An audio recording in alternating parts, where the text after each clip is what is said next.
Welcome to Conversations with Toy, a blogcast tackling life one episode at a time. This is the time to air out life's craziest moments. This space is all about speaking about life's hang-ups and ways in which we can leave better than when we started. Topics are all about ways we can find space to be better in life, love, mental space, and health.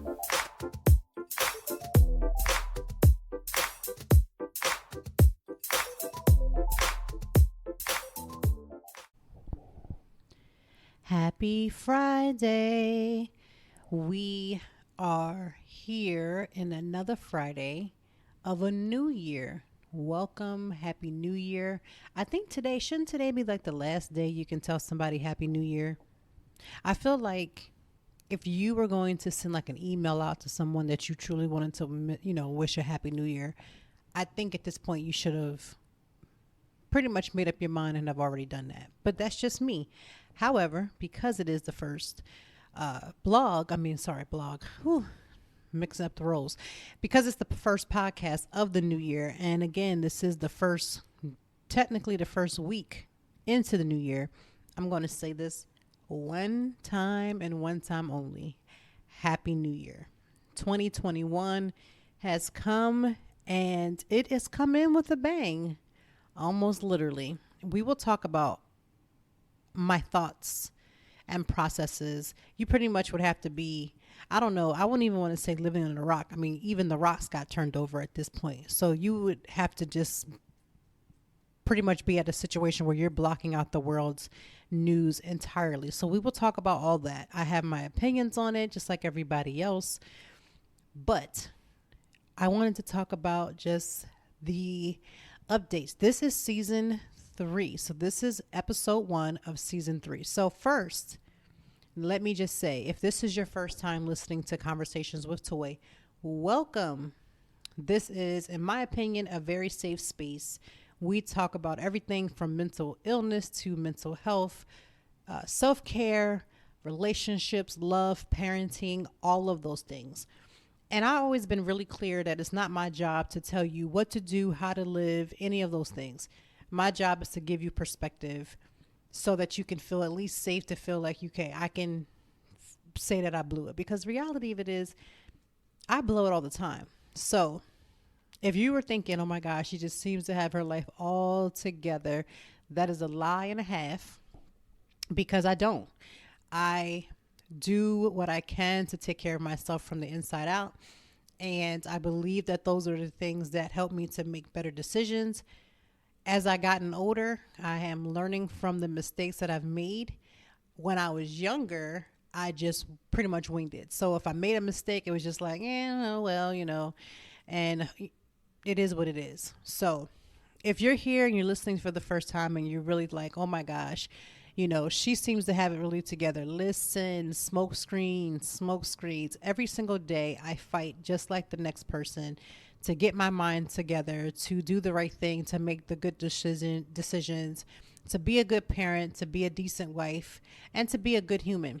I'm not saying that I'm successful in all of those areas, right? Those are titles, but I do the best that I can. And where I have fallen and where I have fallen short, I am very much able to say, ooh, I messed it up, right? And I also believe in being very honest and very transparent and saying that you messed up, and then, asking the people that you've made the mistake with to forgive you. And forgiveness means change. That doesn't mean saying the words and still doing what you want to do. It literally means changing the thing that caused you to do it in the first place. So welcome to this space. This is the space for you. We all have our hang-ups. There's something that we all need to do better in. Nobody is above a do better. I've stolen that from my husband. He used to say that to me all the time. And not to me like to say it to me, but that's his phrase. Like, nobody is above a do better. And so that stuck with me, is that we aren't. We all have something that we can do better in. There's always something that we should improve. There's always places for us to grow.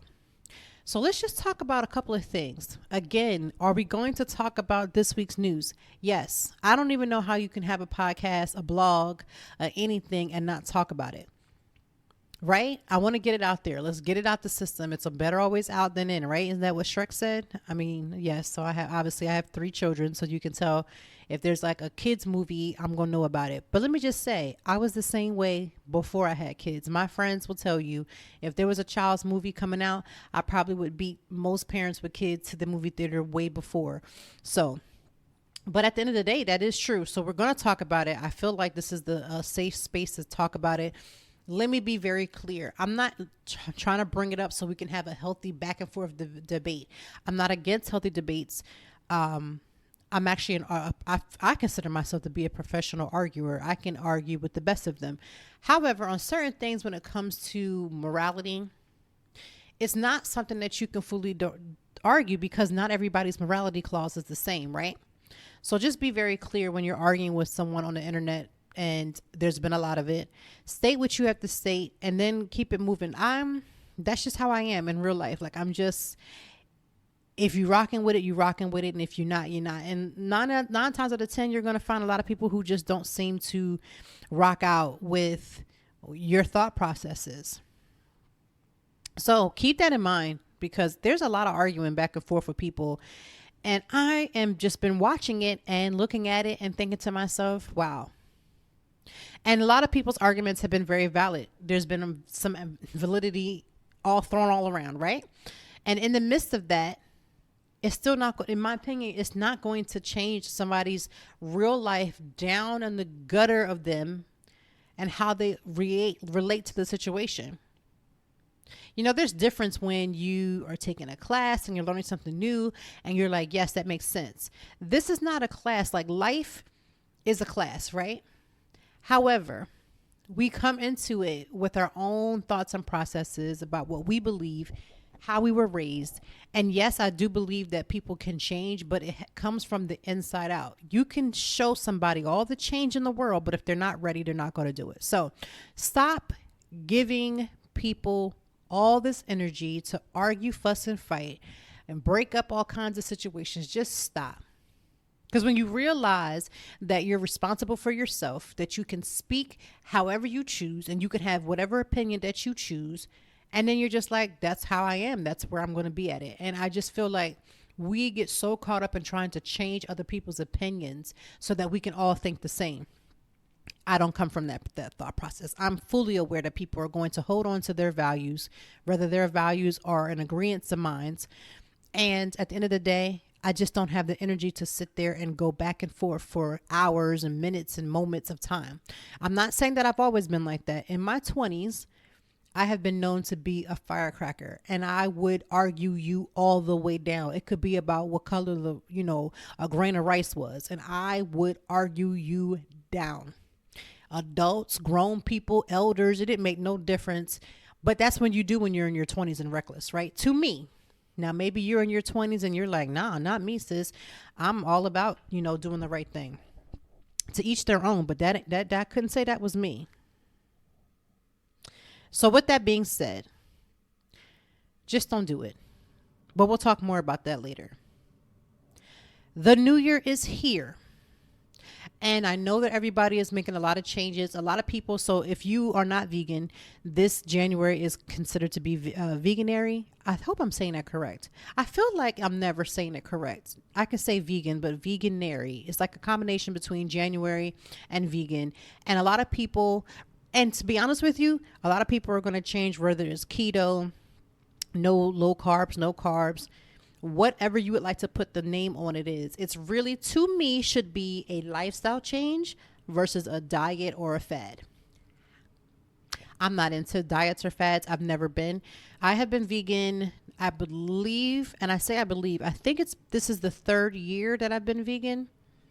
I feel like once you get past the first year, to be honest with you, if you can make it to be vegan for the first month, it gets easier.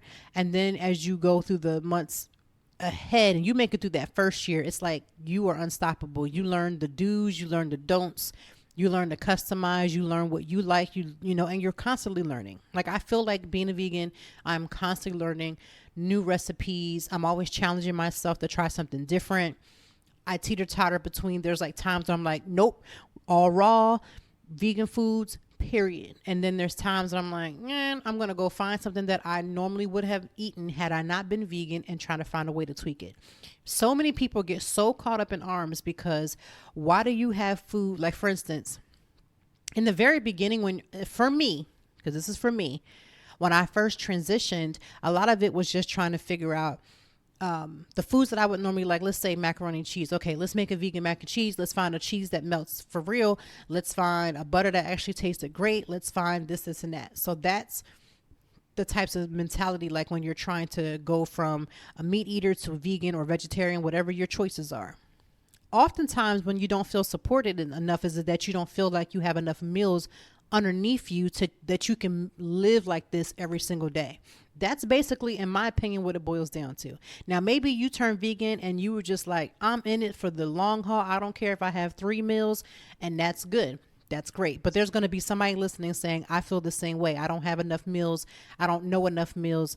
I'm going to tell you something that another person who was vegan, they had been vegan for years, gave me the best suggestions. She said, listen, everybody's going to tell you how to run this whole vegan life, meaning you're going to have the people that are totally against food that mimics meat. And they're like, oh my God, if you wanted to eat meat, you should have ate meat. Not necessarily. And when you become more and more vegan or keto or vegetarian or whatever the case may be, whatever your preferences are, you learn that certain foods have different calories and certain things are bad for you. I mean, you learn all those different things. But in the very beginning, I learned to substitute the meals that I normally would like so that I didn't have to feel the need that I was losing out on something. Because that's what it boiled down for, at least me. Feeling like you're losing out. So now that it's veganary and people are changing their lifestyles, I wanted to dig a little deeper as far as what are the things that I was quote unquote struggling with in 2020. Now, struggling may not mean like end of the world, end of time, but for me, what were the areas in my personal life, not my blog life, not my marital life, not my life as a mother, my personal life that I felt like I needed to get a better handle on. And my biggest area that I needed to improve to me was sleep. So I have embarked, and I'm going to be talking about it quite often on here, giving you updates, the good, the bad, the indifferent on, I don't want to call it a sleep study because that's when people are studying you, seeing how you matriculate throughout the night. I would say I put myself on a sleep schedule. So instead of sitting up all night, I send my kids to bed at 8:00. And so instead of at 8:00, the kids are in bed and I should be winding down. I should be relaxing for the night. Two or three things would happen. One, I would either be mindless scrolling on Instagram, on Pinterest, Twitter, Facebook, and any other social media that I had. Just looking at everybody else's stuff, what they doing. Girl, look at that. And doing all of this mindless scrolling for hours. I feel like when my kids go down, it's like I can be adult. So I'm like, ooh, let me look at all the adult content. Because the second my cell phone opens, my kids are on my phone like glue. So I'm very particular about what I'm watching. And I have really good friends. Like some of my really close friends will send me something and say earmuffs, which for me, I always tell my kids that when it's something that shouldn't be heard. So they'll send me a message like in Instagram or Facebook and say earmuffs. So that, and I always say my friend Kyla, she does that. So that's great. So I would just spend all these hours and hours scrolling. And it felt good because I felt like, oh, I was having this break. This is so great. However, the flip of that was it's not a real break. Mindless scrolling, once you get like in the rabbit hole of social media, takes for hours and hours of your time, your energy, and everything above. The other flip that I was doing was if I wasn't on mindless scrolling, then I would then be in full blog, whatever I didn't catch up on earlier, let me dig deep and get done. Well, I mean, to be honest with you, people think that when you, like, if you don't know, I am a blogger. This is a podcast as well. Motivational speaker. I'm adding a lot of titles that I have been stepping into. However, As a blogger, people think that when you do these blogs that you just type this stuff up and you send it up on its way. But it takes energy, time, and lots of time and some more time to do the blog, edit it, add the photos that you want into it. And then when you want to present it to the world outside of my website, in order for it to like advertise, hey, read this, catch this, link in bio, now I got to put it on social media. So now I got to put it on Instagram. I got to put it on Twitter. I got to put it on Pinterest. I got to create the pin for it. I have to create the photo for the Facebook. I got to do, it's very time consuming. So for one blog, I have done a blog. Now I've got to put it on 4 different social media and then find either the same picture or 4 different pictures to represent the same blog. And it's very time consuming. So when you see a blogger, please stop giving them a hard time. It's not as easy as people think. There's a lot of things that have to go with it. And then just writing the blog, I could talk about that another time. But in order for all that to go down, now I've given 1 or 2 blogs per night. And before I know it, it's 1 or 2 o'clock in the morning. Now this is from 8 o'clock until 2 o'clock. Because now I've probably done that work. I've probably inserted some mindless scrolling and now I'm up. The third thing that would go down is that I found myself falling asleep the second I would sit down. So as soon as my kids get done eating dinner, 95% of the time I'm up cleaning the kitchen in its entirety, getting them to go down, winding them down, and then sending them on their way. So by this time I have been up since the crack of Jesus at all kind of early in the morning, running all kinds of different little errands here and there, up and down the steps, school, work, whatever the case may be. And now I'm tired. So then I would rightfully fall asleep, but on the couch, not getting up and going to bed. 2, 3 in the morning, my husband sometimes is downstairs working and I'm sleeping on the couch because now I'm tapped out. And so now he's like, okay, it's time to go to bed. So now you've gotten 2 hours of sleep, 2 to 3 hours of sleep on the couch. Now your sleep is interrupted because you're going to your room. Not all the time I would fall asleep right away. And then if I wasn't, then I'm up watching TV. So now I'm up for another hour. So now my sleep is completely broken. It's completely interrupted and I'm not getting good quality sleep. So for 2021, I have embarked on this new journey, a personal journey for just myself. I'm not imposing this on anyone else. I'm only sharing this information because there could be somebody else that's dealing with this. So what I do now is that I am in the bed by 9:30. 10 o'clock is like the true cap of, listen, go to bed. The reason being is I'm getting up at 4:45 in the morning to be very intentional about making sure that I include my workout first thing in the morning. For me to do a workout at night, again, I would just either be sleeping or scrolling. So I didn't want to do it so close at night. And I know that some people do it at night because they get a better sleep. For me, that puts me in so much of an energy that I'm not necessarily focused on sleep. Now I have this energy to do more. That means more writing, more creating, and it's just it's too much. So for me, the first thing in the morning is to get it done, to attack it. While I'm doing that, I pray. People call it meditate, whatever you like to call it. That's what I am doing while I'm working out. We have a stationary bike in our house that we have obviously gotten when the virus first went about and we were all quarantined. It's probably the best thing that we could have bought because I have not stepped my foot into anybody's gym, which I'm not saying that I don't miss it. I just haven't done it. So my sleep schedule has been going okay. I'm not going to sit there and act like I've just been doing it for weeks. This is only week number 1, but I've been extremely intentional of having my phone set the alarm from Sunday night until Wednesday evening for that 4:45 wake up call. So it's very helpful to make sure that I know exactly what the schedule is going to be. So when it comes to if I do want to get a blog done, or if it comes to something that I feel like I need to get done, I'm intentional of saying I only have this small window to get this done. And so I'm more focused. I get whatever I got to get done and then I move right along. I have enjoyed it. So today being Friday, I'm not getting up at 4:45. I didn't get up at 4:45 to do my workout because on Fridays I get to sleep in a little bit. And when I mean a little bit, I mean from 4:45. Now I'm getting up at 6. So that is what it is. Getting up at 6 o'clock in the morning and then starting my day, continue on. Again, everything is about being intentional for me. This is what works for me. This is what I'm dedicating myself to doing. And then Saturday and Sunday, I'm going to alternate each week about which day I'm going to do the workout. Now, for me, to be honest with you, I'm probably going to teeter-totter between just doing it alternating on Saturdays, but always keeping a Sunday workout, because there's something about, for me, to start my Sunday workouts, because that is the start of the week. And so I like the feeling of that. So far, 5 days of working out this week, right before the sun comes up, before my day can start, before the excuses can run in, before I get to the point where I'm too tired now, I don't feel like doing it, and I'll just tell myself I'll do it later, and then later never comes. This is the plan that's working for me.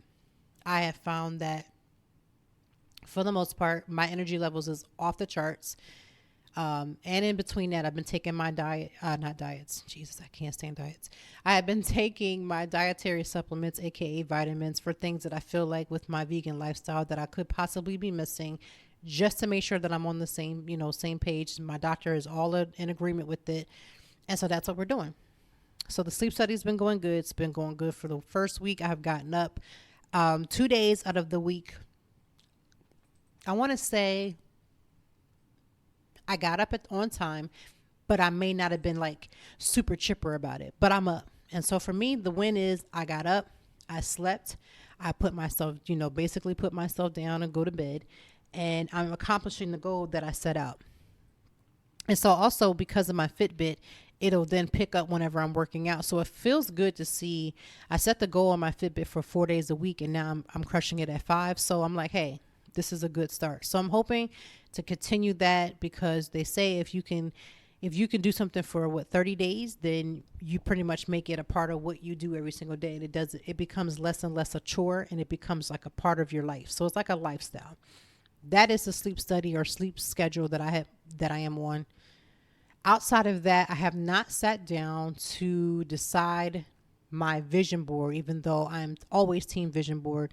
Tomorrow is National Vision Board Day. So if you, for whatever reason, like myself, I don't normally do my vision board until it gets closer to Vision Board Day, probably because I love national holidays and it's like, gives me something to celebrate. So tomorrow I will be doing my vision board. My husband and I do our vision board together, and we sit after the kids go down and we just start working it out, start meshing it out, start writing it out. And that's just been our flow. So if you're listening and you're like, well, tomorrow's a Saturday, well, make it a little thing. You can do one, maybe a little virtual one with your friends, or if you want, just do it really by yourself. Because the reality of it is that no matter what you're putting on your vision board, if you're not willing yourself to do the work, it's not going to happen no matter what you put on there. Everything comes from working hard, pushing, and I know we say this whole thing about pushing ourselves, but when I say pushing yourself, I don't mean to the point where you're falling out because you're exhausted, tired, and you're not spending any type of me time or whatever the case may be. That's not what I mean. When I say push yourself, I mean focus yourself. Another situation or thing that's been going on since the last time we talked when we gave the big Christmas update was my therapy. I have been very clear about therapy. Therapy is amazing. I think a lot of people could really benefit right now, especially with everything happening with this whole COVID situation, is therapy. I've had to get a lot more of it lately. And the biggest struggle that I am having with my new therapist is the thought process of feeling like I've already forgiven people for certain things, but then discovering that maybe I haven't forgiven people. And the delay that I have with, dealing with other people could be from a place of unforgiveness. Even though in my heart, I feel like my mind, or whatever the case may be, I truly feel like I've given so much forgiveness to people who didn't deserve it. And when I say to people who didn't deserve it, none of us sometimes deserve a lot of forgiveness, but in order to receive it, we have to give it. In that same concept, my therapist is not in of the belief system that you can forgive people from afar. It's almost like a forgive and then still go around. Now, that could be a red flag because most therapists, in my opinion, probably wouldn't feel that way. They probably would tell you that it would be okay to set boundaries. And it's not that my therapist is not telling me to set boundaries, but the particular boundary that I wanted to set with a particular person that not even that I want to set, that I've already set. I have set this for years. It's like a pushback, but I'm having to therapize my therapist and saying the reason why the pushback is for you is because you don't share in the same sentiments. So I don't know if it's like a sign that I need to like get rid of this therapist. You can let me know in the comments when you review the podcast, because you know you should be doing that, giving me those good 5 stars. But I don't know. However, I know that the boundary that I put in place works for me and my mindset, and it gives me peace, because without that boundary in place, I probably would have lost it a long time ago. My patience has always been in, I want to say plentiful, but I am also the type of person that I feel once I know for a fact I've given so many different chances, like I can truly walk away from people, and that's just how I am. And I am working through that, obviously, through therapy. So therapy has been a little up and down. Therapy has been taking my energy. The second I have therapy is the second that I'm asleep. I actually have therapy tonight. One thing about COVID is that it's allowing people to do a lot of telehealth. And so my therapy is usually in the evening times. This is probably the first Friday that I'm going to have a therapy session. So don't know how I want to feel about that. I do have a conference tomorrow online. So I feel like if I fall asleep, it may work out for my good, except for that therapy's like at 7:00. So I'll probably be the only adult that's in bed before my kids. And I always been, it's been a struggle because it wasn't always like that. I'd always come home and fall asleep after therapy, but now this is where we are. So if you are considering therapy, if it's good, if it's something you should do, I would highly encourage you to. I think everybody should do a therapy session. And I mean, a gamut of therapy sessions at least one time in your life, even if you think that everything is good and you're perfect and there's nothing wrong with you and you're, whatever the case may be. I just think that everybody truly, truly, truly will benefit from a therapy session. So, we went into the new year, I don't know if I went into the new year, like, yay, this is going to be the year. I know that this is going to be the year because I know the hard work that I plan to put into it. And just like 2020, although there were so many lows, I had a lot of highs in 2020.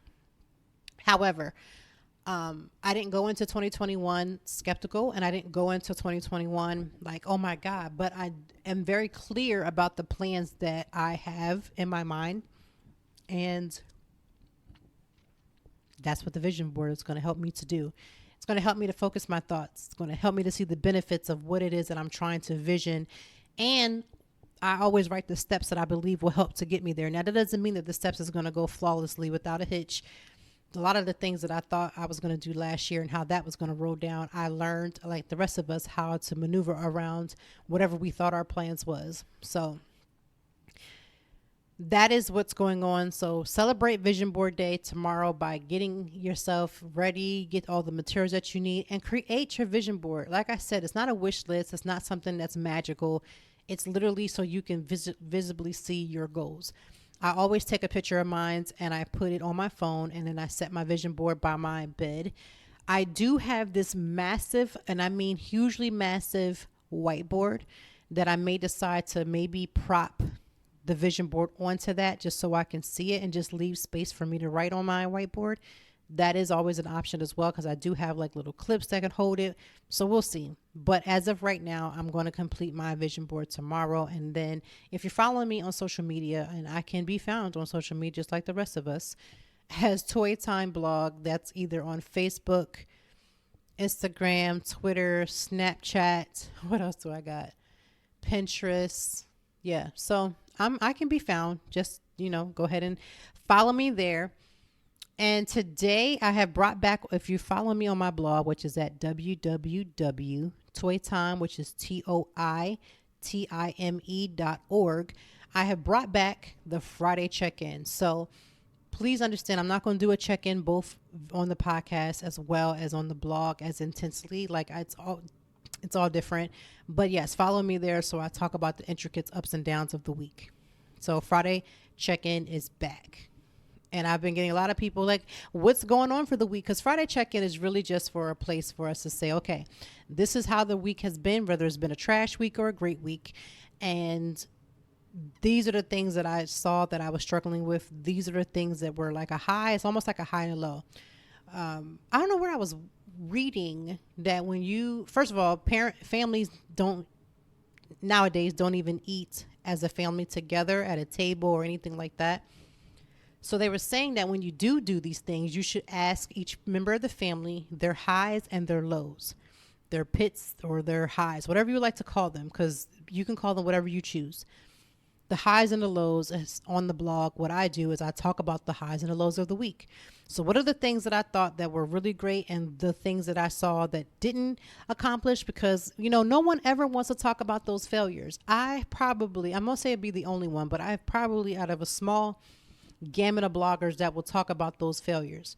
We got to talk about it because there's so many people coming behind you that just think that you just wake up in the blog and the podcast and these things just happen when it doesn't. And in the midst of trying to do better and get on to do better and try to do all of the things, you might find yourself failing. And because people don't talk about the failure, you feel like you're by yourself. Well, you've come to the right place because all I do is talk about myself and how I failed something. I talk about it because it's so normal. And I remember in my first set of therapy sessions, this was years ago, and I was just like, I'm always failing. I'm always missing it. I'm always getting it wrong. But so is everybody else. And the quicker you would learn that, even like the Beyoncés of the world, get it wrong. But because we only see the flair of everything and the glitter and the gold, so we just think that we're the only ones feeling. But I like to say that we are falling gracefully every single day.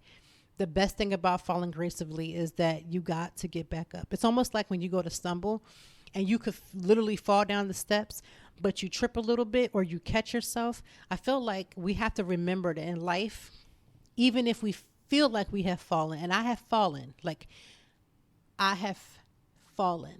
but even in the midst of this huge fall, whatever your biggest fall is, it's still a catch, because as long as you're breathing and as long as you're still here and you can hear the sound of my voice, then you have the opportunity to make a different decision the next day. I think we forget, just like when you're doing like a workout routine or you're starting to get back into the swing of things and then you don't exactly do it the way you're supposed to, so you mess up.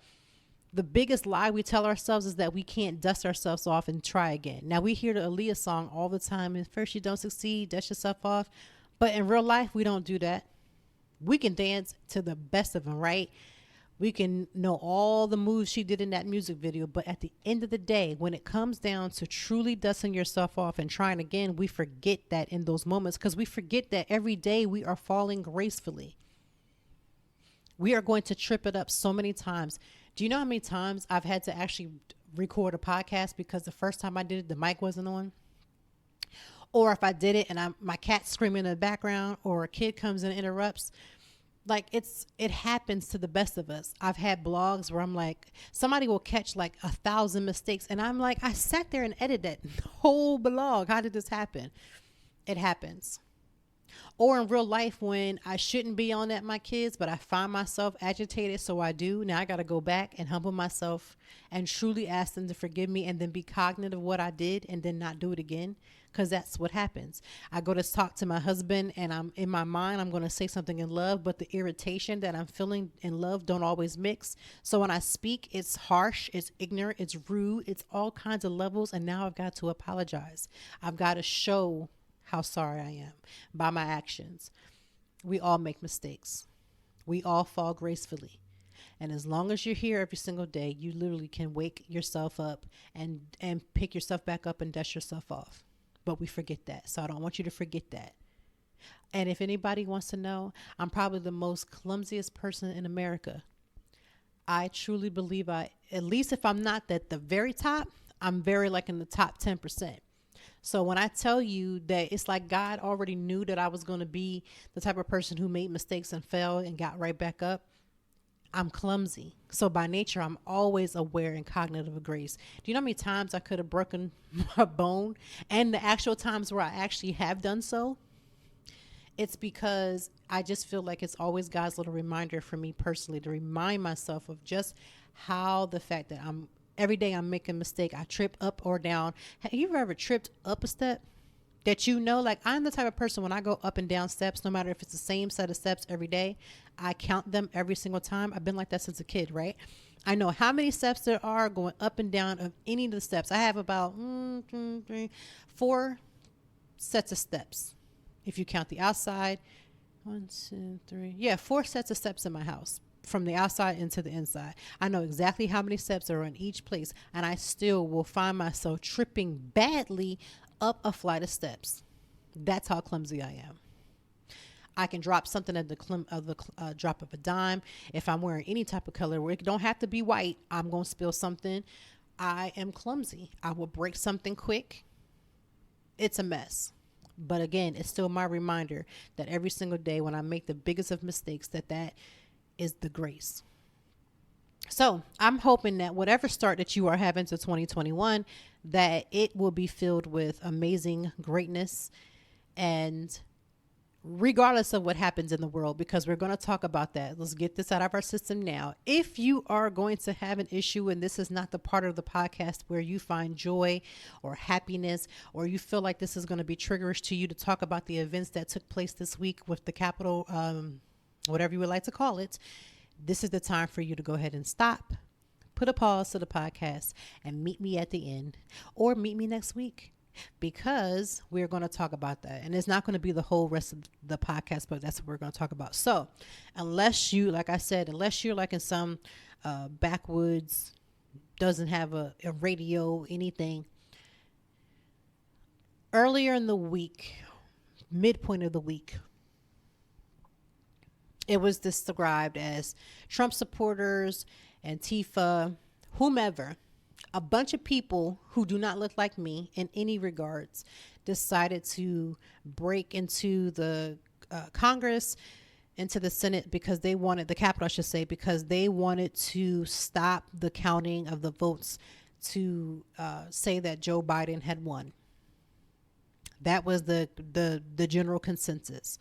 In the midst of that, 4 people have, at the time of me recording this podcast, 4 people had unfortunately passed away, between 4 and 5 people, one including a police officer, another young lady who was just kind of like in the forefront of everything, like kind of pushed her way into the building.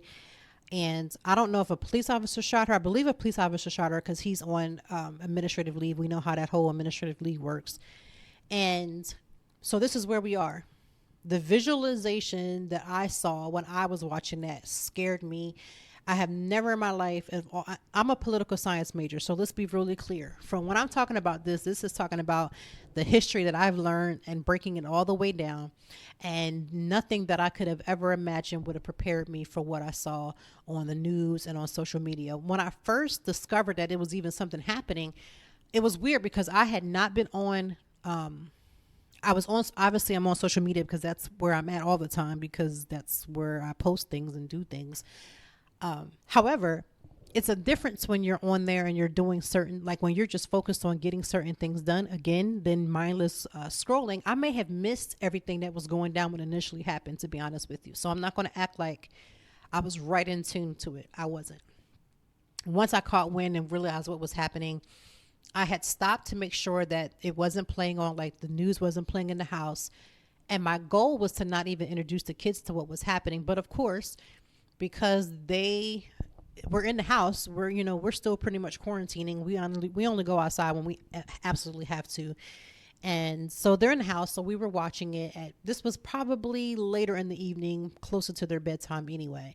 So they're seeing it. So now I have to take and put my parent goggles on and talk to them about the visuals of what they're seeing, because I can't explain it.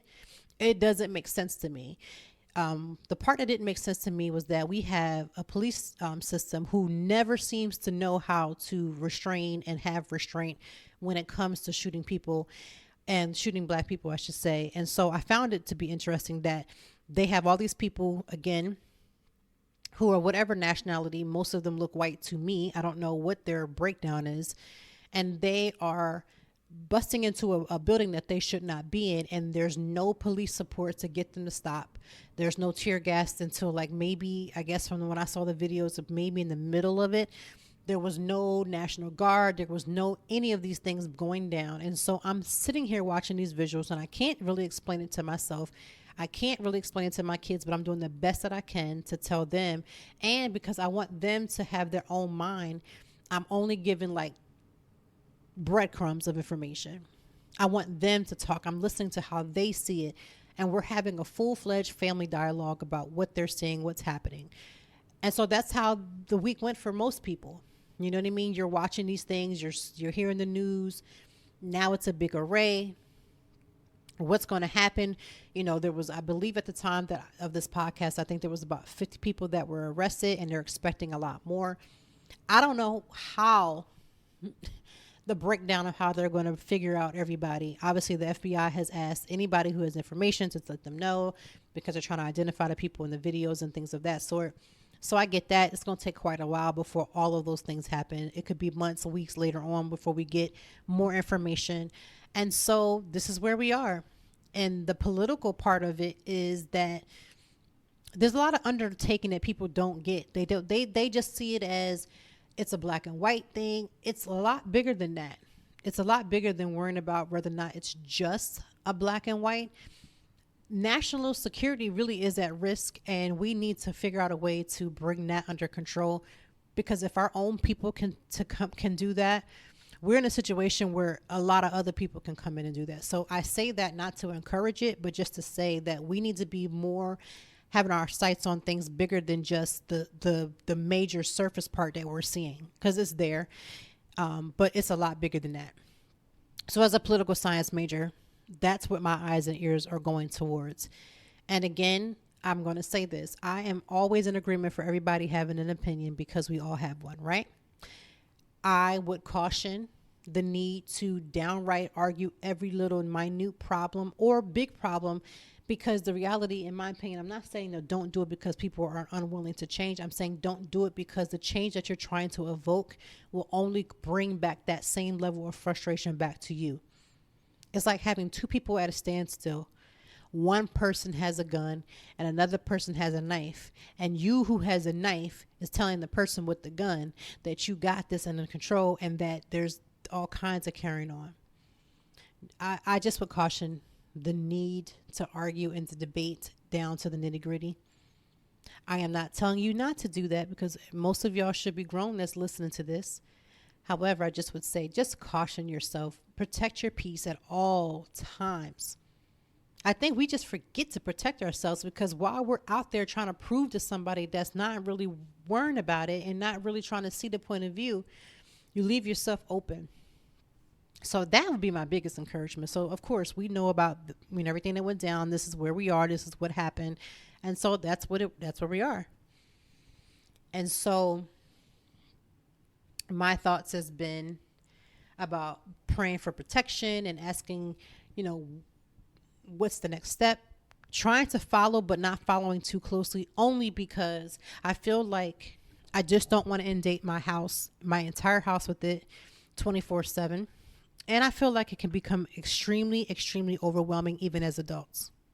So practice whatever level of self-care you need to practice. Stand firm with what you believe in. Find a way, if it's possible, to not disrespect whomever on whoever's side. I just feel like disrespect isn't going to get us anywhere. Like, I feel like you can downright disrespect somebody by, short of calling somebody, they calling their mama out on something. And I just believe that when people are set in their ways, they're set in their ways. That's just what I personally believe.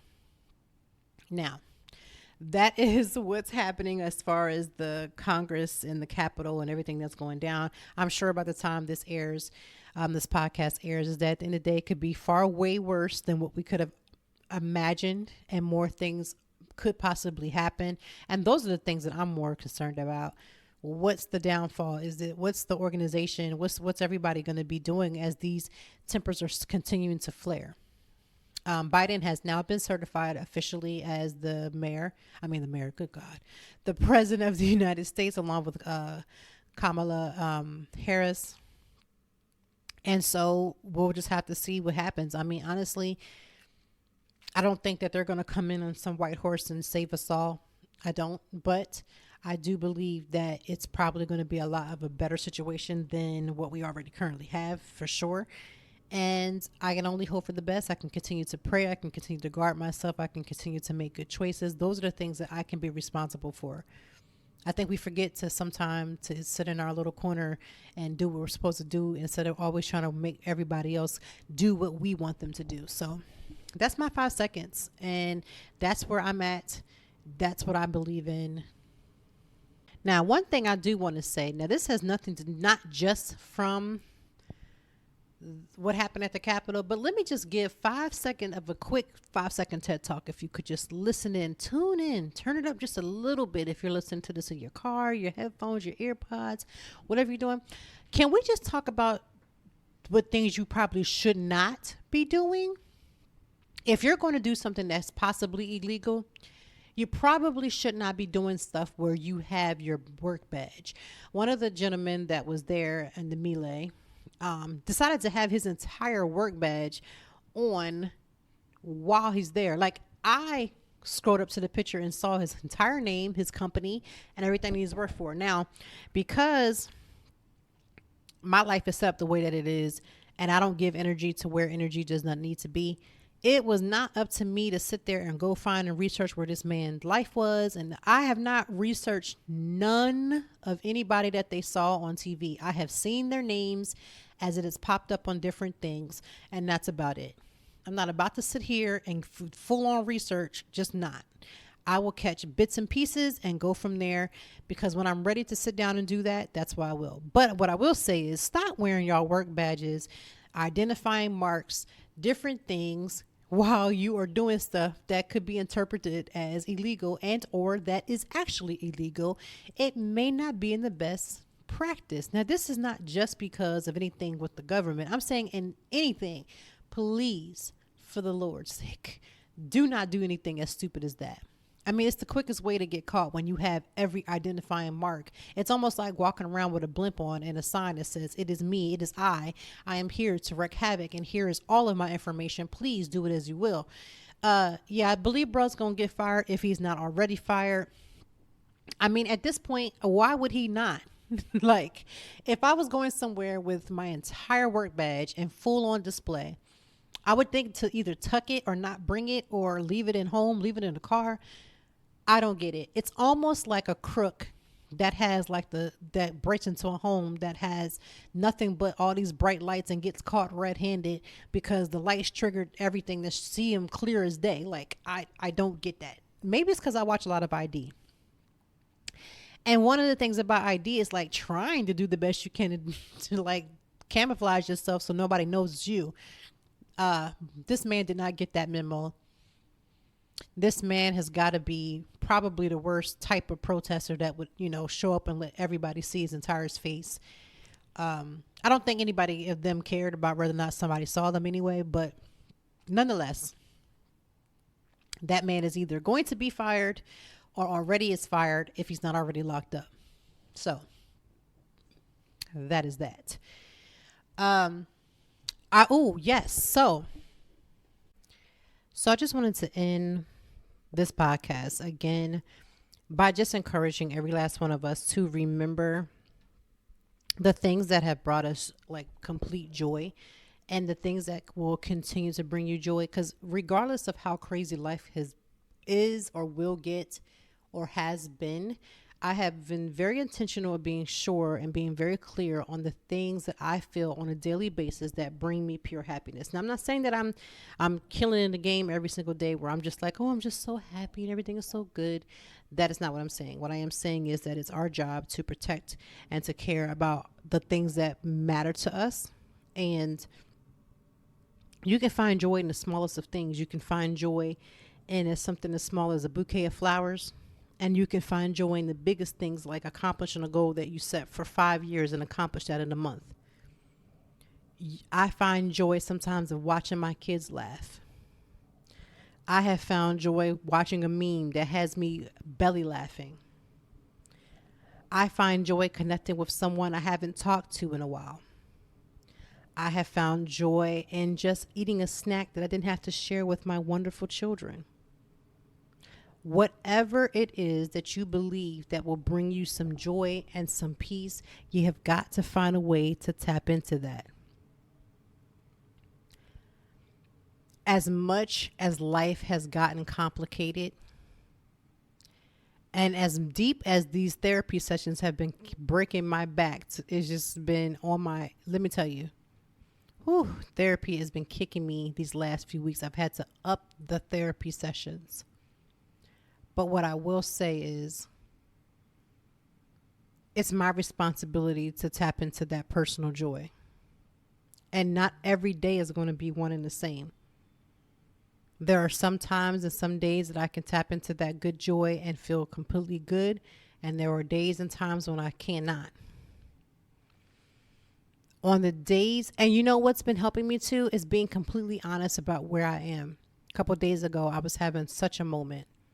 I could not tell you and put into words. Just this rush of depression that came over me. And I go through episodic depression, which means something that will trigger me. It makes me think about something that obviously didn't feel good to me, wasn't good to me or for me. But sometimes it could be so super thick. And the couple of days ago, it was so thick, and it came almost like, you ever get like a chill up your back or a chill up your spine from like a wind, or, you know, you feel like whatever the case may be. And that's how I felt. It felt like it was starting up slow, and it was almost like it was rising up my back. Now, I grew up in a church, so I do believe in spirits, and that's how it felt. It felt like a spirit. And you may not believe in that, and that's fine. But for me, I do. And that's what it felt like. So at the end of the day, I just felt the need to first say how I was feeling, and so that I could acknowledge it. And then I wasn't feeling good even as the day was going and it was proceeding. And guess what? The very day that the whole Capitol thing went down, that's the same day that I was feeling the way I was feeling. Now, I do not believe they are correlated in any way. However, I was grateful that I was able to gather myself. I want to say like maybe an hour and a half before I got a hold of the news of what was happening. And because I don't know how I would have dealt if I had not recovered from my own personal and then right into that. I don't know how I would have felt, because the way it felt and it came on me was so strong. I don't know how I would have dealt with the two. But nonetheless, by the next day, I was feeling a lot better. I think I was feeling better before the night ended, even with all of the drama that was happening and unfolding. However, the next day I was very clear once I was on the treadmill and during that prayer time and just saying to myself, like, listen, you have got to be in control. You have got to get it together. What is happening? Write it down. Speak whatever it is. And then I realized that my issue stemmed from having a conversation with someone who the conversation didn't go well. And sometimes bad communication does corrupt good manners. And so I felt like at that point, me not cutting the conversation off when I saw how it was making me feel and how it was altering my own spirit, that's where I could have cut the conversation off and salvaged myself. Again, it's always about protecting yourself, protecting your space, protecting your peace, protecting your heart, your mind. And I didn't do that. And so I probably felt more frustrated because I didn't protect myself. But regardless, I'm grateful to say that I've gotten through it. And again, when you are in therapy, you learn resources extremely quick about how to take care of yourself in the middle of a crisis. And a crisis doesn't always have to mean as big as the Capitol invasion. It can be something as small, but something that still alters the way that you think and feel about something. So my 3 tips for next week. Protect your peace at all costs. Somebody can literally dump all kinds of things on you, and it will literally alter the way that you truly feel about yourself because they push their issues out onto you. Tip number 2 for next week. Find something between now and next Friday that brings you joy. Find something that brings you joy at least one time a day. At least one time a day. Tap into something that brings you joy. I didn't say that the joy that was going to come, that was going to take away every problem that you could possibly have, because that is a lie and a half. It won't. Once a day from here until the next time we log back into this podcast, which will be next Friday, find something that brings you joy, one thing a day. And the third, if you need help and you can get help, and I mean that in the means of therapy, talking to someone that you truly trust. I saw a meme. I'm going to talk about this real quick because it does tie into the third thing. Is you got to find somebody that you trust. Do you know how many times you probably set up and had a whole conversation with somebody who will then take your conversation back to a group text and a group conversation that you're not even privy of because of the way that they feel that they need to broadcast your issues? Listen, find you somebody that you can truly trust. I know I have friends and family that are listening to this. It's not that I don't trust people and that I don't trust the people who are listening to this. And I know some people will find offense to this, but I'm not running my internal issues to every little person. Even the closest folks closest to me, I just can't. Sometimes I just don't think everybody is equipped to handle whatever it is that I have going on, and they may not be able to handle the things you have going on. But find somebody that can help you to tap into becoming better. If the person that I'm talking to, I feel in any type of way is going to run my business or run my situation to somebody else.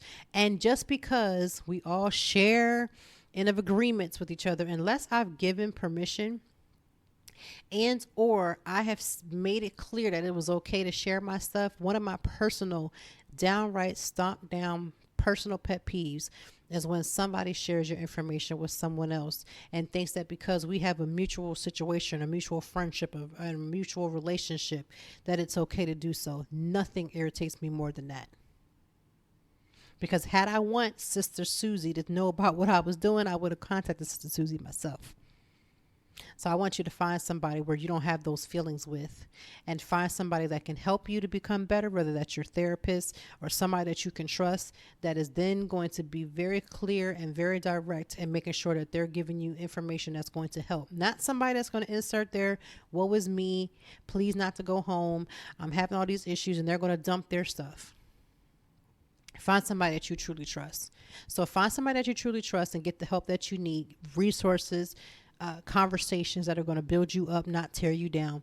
Find joy in something that you can look forward to, or have something in that you can see as joyful every single day from this point on until the next time we bring back the podcast for that's 1 week, right? 1 week, one joy every single day, no matter what.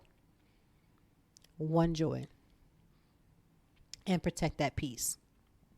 Because you're going to need to protect yourself against all kinds of stuff that's going to try to rear its head to try to bring you off a track, stop you from goal setting, make you feel like the worst human in the whole national world, and it's not the case. And remember, if you fall off your lifestyle change with like working out, you fall off, if you're doing a sleep schedule or you want to think about doing that and you make a mistake the one day, for instance, the day that everything went down, my sleep schedule would have had me in bed by no later than 9:30, 10 o'clock max. I was in bed at 10:20 and I felt bad because I'm like, oh, it's an extra hour beyond or half an hour beyond my time. But it was a choice I made, and I just decided that this was important for me to stay up and see what was happening. And then I decided to go to sleep and cut it off at 10:15. And then I went to bed. Remember, you control the pieces and the pawns. So don't get upset when things have to be altered or you choose to alter them. And definitely don't kick yourself in the butt because you didn't eat something that you ate something that you weren't supposed to eat. Like, truly dust yourself off and try it all over again. And remember, just like me, maybe you're not the clumsiest person like I am, but at the end of the day, you're always going to be falling gracefully if you can get yourself back up and have the mindset to continue to try, no matter how many times you fail, no matter if you cry while you're failing. I cry all the time about the things that I have said, done, messed up, blooped, fallen gracefully, tripped up or down a step. And I'm still aware that every time that happens, it's still a grace that's always going to be extended to me, as long as my heart is in the right place, and as long as I do the work on the inside, and as long as I'm making good choices on the outside. The two will always mirror each other, even in the most tragic of ways that I have made a mistake and messed up, fell short, tripped up a step. It will always grace me to where I'm supposed to be. And what I don't have and whatever I lack will then be filled, because I'm always searching for the things that are supposed to be for me. Whatever I don't have, it's like a skill set will be added to me, because I'm going to look for that. So have an amazing weekend. Today is National Winter Skin Care Day. So if you have issues with dry skin, this would be a perfect day to do a face mask. I know people do face masks and want to do all this self-care on Self-Care Sundays, which is not true. Self-care is a daily thing. But make sure you take care of your winter skin. Whatever masks you need to do, whatever moisturizing you need to do, because winter skin tends to get dry. Remember, today is Winter Skin Day, so take care of your skin. Whether that's your face, your body, your whole body is covered in skin. So don't just think about your face. Like, your whole body may need to switch over your moisture for your body, whatever the case may be. But take care of your skin on Skincare Day. It's also National Bubble Day, so you can always combine the two. Get you a little glass of wine, because I'm going to have a glass of wine before the day ends. And I want you to have a great weekend. Remember the 3 tips that I gave and apply them ASAP. Have a good weekend. Have a good week. And we'll talk again next Friday.